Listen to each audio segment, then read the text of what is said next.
Hello दोस्तों, स्वागत है आप सभी का आपके अपने चैनल प्रिंस लर्निंग सेंटर में। आप देख रहे हैं बिजनेस कम्युनिकेशन की वीडियो सीरीज, जिसकी आज यह दूसरी वीडियो है। पिछली वीडियो में हमने बिजनेस कम्युनिकेशन की मीनिंग, डिफिनीशन और कैरेक्टरिस्टिक्स पर बात की थी। आज की इस वीडियो में हम बिजनेस कम्युनिकेशन के फंक्शंस क्या होते हैं और मेन एलिमेंट्स क्या होते हैं बिजनेस कम्युनिकेशन के, इन दोनों टॉपिक पर बात करने वाले हैं। अगर आप बीकॉम की सेमेस्टर वाइज तैयारी करना चाहते हैं, चाहे फर्स्ट सेमेस्टर हो, थर्ड सेमेस्टर हो या फिफ्थ सेमेस्टर हो, तो आप सभी को इस चैनल पर बीकॉम की सेमेस्टर वाइज तैयारी पूरे चैप्टर वाइज, टॉपिक वाइज मिलने वाला है। और वीडियो कंटेंट जो रहेगा आपको दोनों लैंग्वेज में मिलेगा, हिंदी और इंग्लिश, जिससे कि आपको समझने में कोई परेशानी नहीं होने वाली है। तो आइए आज बात करते हैं हम कि बिजनेस कम्युनिकेशन के फंक्शंस क्या होते हैं और उसके मुख्य एलिमेंट क्या होते हैं, मुख्य मेन तत्व क्या होते हैं। तो सबसे पहले हम बात करेंगे कि functions of communication, business communication के कार्य क्या होते हैं, व्यवसायिक संचार के कार्य क्या होते हैं। तो कई सारे कार्य होते हैं, बहुत सारे फंक्शंस होते हैं। तो आइए एक एक करके उनको समझते हैं। पहला फंक्शन जो होता है, कार्य जो होता है, वो है शेयरिंग ऑफ इंफॉर्मेशन। देखिए, कम्युनिकेशन जो होता है, बिजनेस कम्युनिकेशन जो होता है, वो सूचनाओं का आदान प्रदान करता है, sharing of information. The main function of business communication is to share information about policies, produce, plan, goals और performance with internal and external stock holders. तो शेयरिंग ऑफ इंफॉर्मेशन, तो व्यवसायिक संचार का मुख्य कार्य होता है कि यहाँ सूचनाओं का आदान प्रदान करता है, कंपनियों के मध्य उनको जानकारी साझा करता है, कंपनियों की नीति एवं योजनाओं को तैयार करता है, उसका निष्पादन करता है और जानकारियाँ प्रदान करता है। जैसे कि कंपनी में कर्मचारी हो गए और एम्प्लॉय हो गए, निवेशक हो गए, ये इन सभी के मध्य सूचनाओं का आदान प्रदान करने का कार्य करता है हमारा ये कम्युनिकेशन। ठीक, तो शेयरिंग ऑफ इंफॉर्मेशन, सूचनाओं का आदान प्रदान करना, ये बिजनेस कम्युनिकेशन का पहला कार्य होता है। अगले कार्य की बात करें तो अगला कार्य होता है फीडबैक। फीडबैक प्रतिक्रिया। Feedback is the response received from the receiver of the message. It ensures to be communication and confirms that the message was understood correctly. देखिए, प्रतिक्रिया वह उत्तर होती है जब प्रेषक कोई सूचना किसी को प्रदान करता है। जैसे कर्मचारी को कोई सूचना दी जाती है तो कर्मचारी उस सूचना को समझता है, उस जानकारी को प्राप्त करता है और प्राप्त करने के बाद उस पर प्रतिपुष्टि जो फीडबैक के रूप में उस पर जवाब देता है, उत्तर देता है, वही फीडबैक होता है। कम्युनिकेशन जो होता है हमारा, ये टू वे प्रोसेस होता है।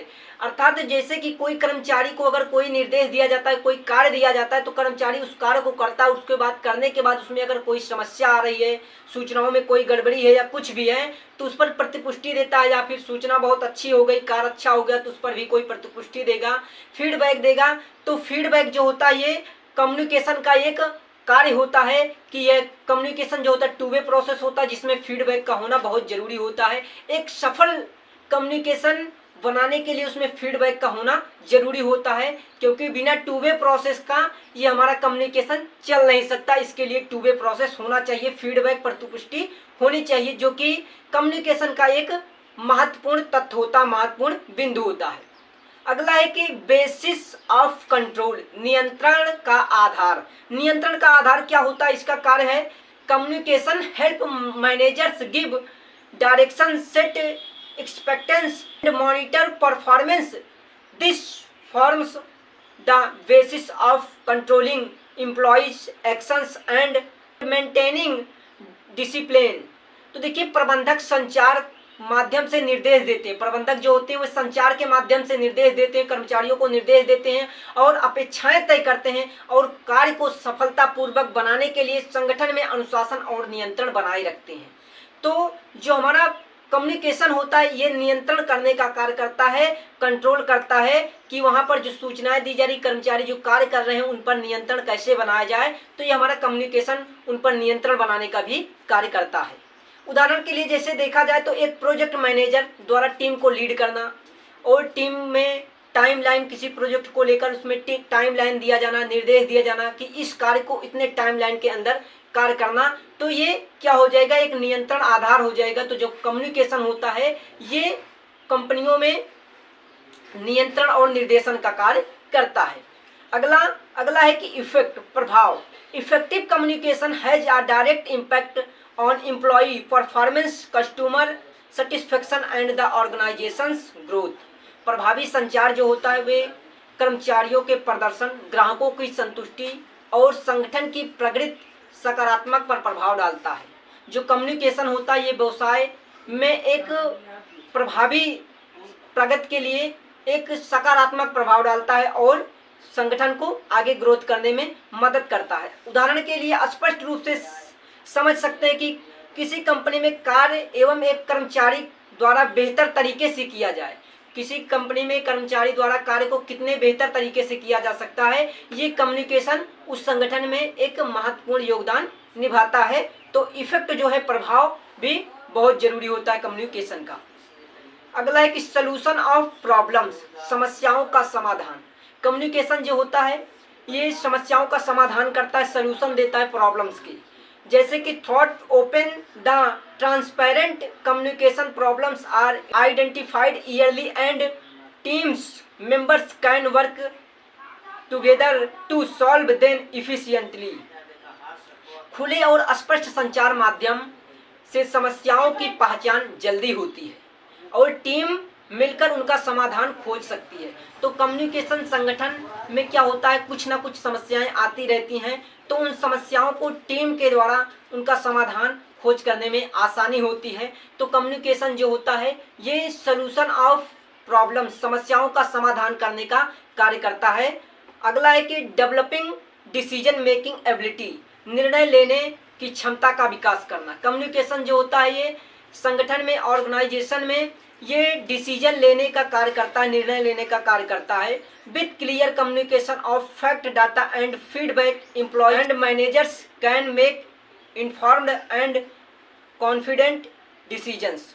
जब सटीक जानकारी और सटीक आंकड़े रहते हैं तो कंपनी में मैनेजर्स को डिसीजन लेने में, निर्णय लेने में कोई प्रॉब्लम नहीं होती, कोई समस्या नहीं होती और वे बहुत जल्द निर्णय ले सकते हैं। तो कम्युनिकेशन जो होता है ये निर्णय लेने की क्षमता में विकास करता है, वृद्धि करता है। अगला है कि हेल्पिंग पॉजिटिव चेंजेस, सकारात्मक परिवर्तन में सहायक। कम्युनिकेशन जो होता है ये सकारात्मक परिवर्तन करने में सहायक होता है।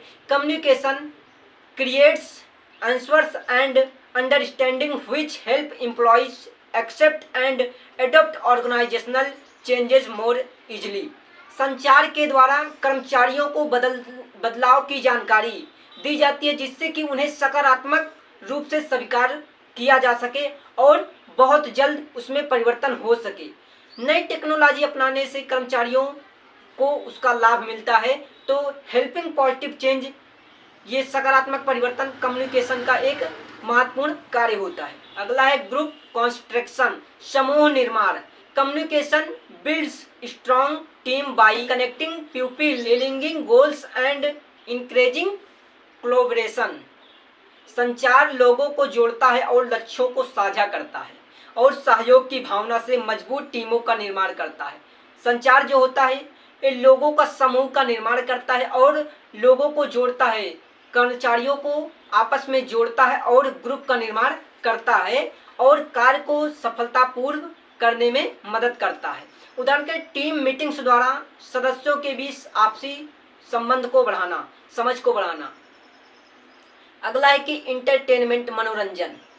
कम्युनिकेशन जो होता है इंटरटेनमेंट का भी कार्य करता है। Sometimes communication also service to relax and entertain like newsletters, company events और इंफॉर्मेशनल चार्ट्स। कुछ समय के लिए संचार मनोरंजन का भी कार्य करता है, जैसे कि मनोरंजन के माध्यम से भी होता है जिससे कर्मचारी को राहत और आनंद भी मिलता है। उदाहरण ऑफिस के न्यूज़लेटर में चुटकुले या गेम, फन फैक्ट्स शामिल करना, ये कम्युनिकेशन का कार्य होता है कि कम्युनिकेशन जो होता है मनोरंजन का भी कार्य करता है। अगला है कि डायरेक्शन, दिशा निर्देशन। तो कम्युनिकेशन जो होता है ये निर्देश देने का भी कार्य करता है। Managers use communication to give clear instructions, guidelines and direction so that steps are completed as planned.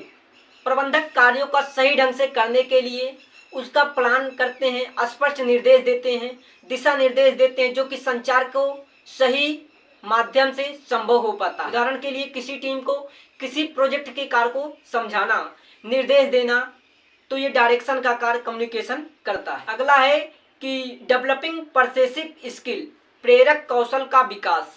जो कम्युनिकेशन होता है ये प्रेरक कौशल का विकास करता है, कर्मचारियों में कौशल विकास का भी कार्य करता है। इन मार्केटिंग, सेल्स और leadership, persuasive communication used to influence others, convince clients and lead teams.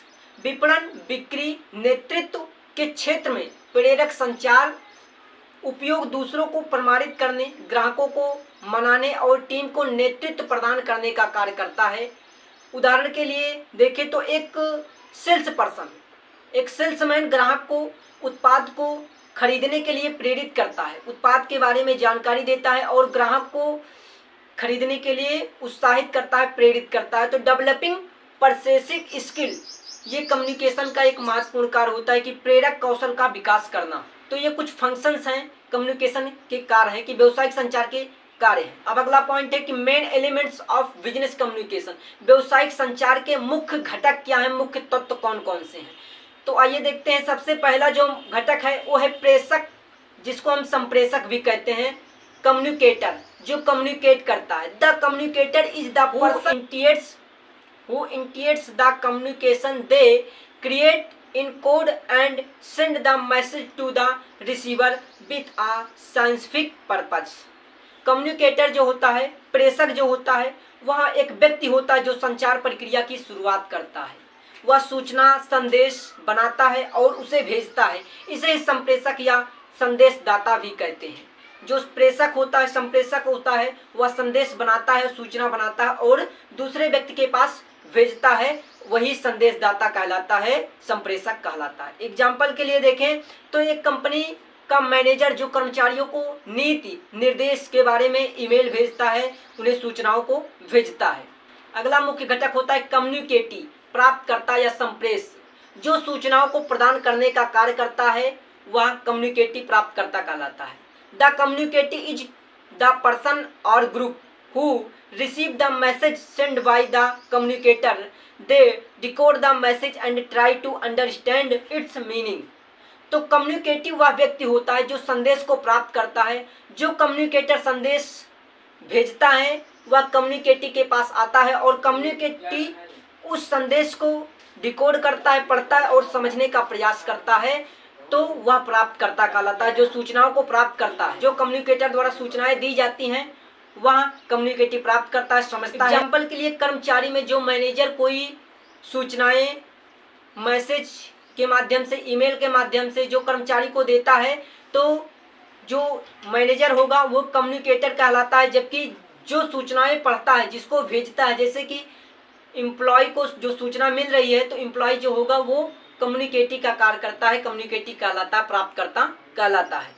अगला इसका मुख्य एलिमेंट है कि मैसेज, जो कि बहुत ही महत्वपूर्ण एलिमेंट्स है। The message is the core idea, fact, options और information that the communicator wants to convey. Its can be in written, verbal, visual और असेंबलिंग फॉर्म। मैसेज वह सूचना होती है, वह विचार होता है, वह जानकारी होती है जो कम्युनिकेटर द्वारा भेजा जाता है और कम्युनिकेटिव उसे प्राप्त करता है। या मौखिक हो सकता है, लिखित हो सकता है, किसी सिंबल के रूप में हो सकता है, विजुअल हो सकता है कि दिखाई दे, ना दिखाई देने वाला भी हो सकता है।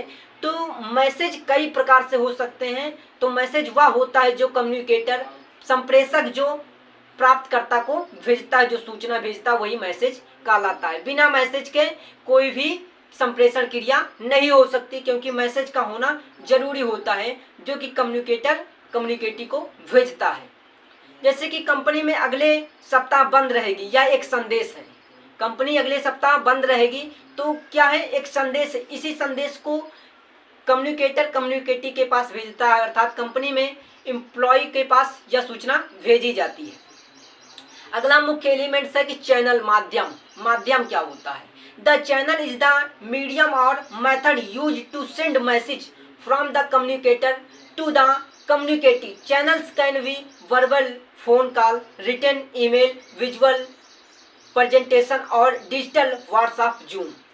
तो माध्यम, चैनल वह होता है जिस माध्यम से कम्युनिकेटर जो होता है कम्युनिकेटिव को सूचनाएं भेजता है। यह माध्यम फ़ोन कॉल हो सकता है, रिटेन ईमेल हो सकता है, विजुअल प्रेजेंटेशन के माध्यम से हो सकता है, या फिर डिजिटल व्हाट्सएप, जूम इत्यादि चीज़ों के माध्यम से ये सूचनाएं भेजी जा सकती हैं। तो जिसके द्वारा सूचनाएं भेजी जा रही हैं, जिस माध्यम से भेजी जा रही हैं, वही माध्यम का कार्य करता है। जैसे कि email, telephone, meeting, social media आदि, ये सब जो हैं ये मीडियम है, माध्यम है।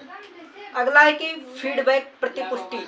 Feedback is the response given by the communicator after receiving the message. It's help the communicator who whether the message was understood correctly. Feedback वह उत्तर या परिणाम होता है जो कम्युनिकेटर द्वारा जब कोई सूचना भेजी जाती है तो कम्युनिकेटिव उसे प्राप्त करता, और प्राप्त करने के बाद जब उसको समझता है, और समझने के बाद जब कोई प्रतिक्रिया देता है तो वही फीडबैक कहलाता है। जैसे कि अगर कंपनी में किसी मैनेजर द्वारा एम्प्लॉय को कोई सूचना भेजी जाती है, कोई प्रोजेक्ट भेजा जाता है, तो एम्प्लॉय जब उस पर रीड करने के बाद उस पर कोई प्रतिपुष्टि देता है तो वह फीडबैक का कार्य करता है, फीडबैक कहलाता है। तो ये थे main elements of business communication, communication के मुख्य घटक या मुख्य तत्व। तो आज की इस वीडियो में हमने बिजनेस कम्युनिकेशन के फंक्शंस, कार्य क्या होते हैं और मेन एलिमेंट्स क्या होते हैं बिजनेस कम्युनिकेशन के, इन दोनों टॉपिक को कवर किया। आगे की वीडियो में हम आगे के पॉइंट को कवर करेंगे। तो मिलते हैं नेक्स्ट वीडियो में, तब तक के लिए आप सभी को थैंक यू।